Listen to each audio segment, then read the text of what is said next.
first of all, here's a scene that I've seen at least 100 times. How's all this rain been treating Queen's Park?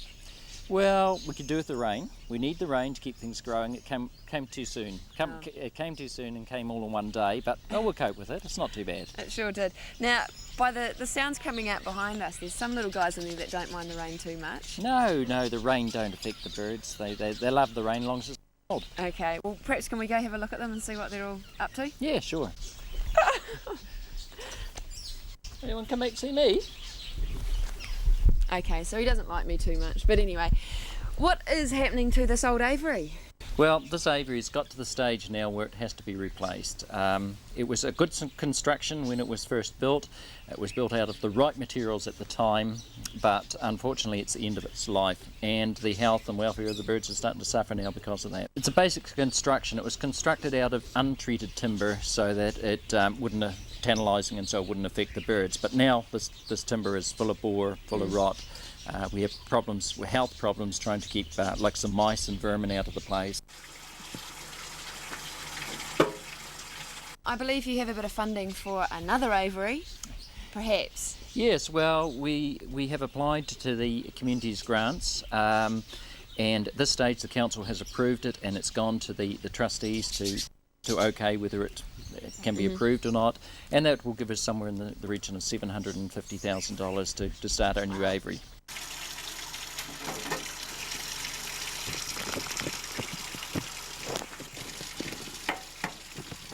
How are you feeling about the new aviary? Great, really Yeah? great, yes. I've looked after this one for 6 years and we're all really looking forward to shifting. Okay, what's probably the best thing about it that's going to be for The you? sunlight for the birds, yeah, they really miss it in the winter. It's really cold, yeah. Last winter was really bad.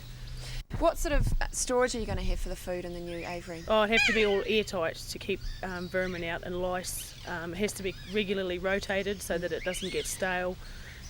Cool, hopefully somewhere cool for it to be stored so it doesn't go off quick. It has to be fresh.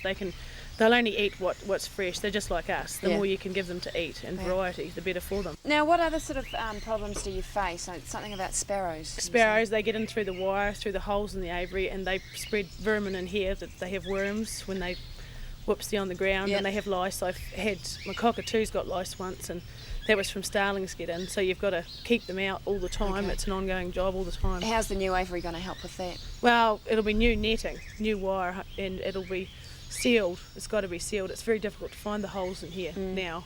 It's got a new roof on it a couple of years ago, but it's just shot.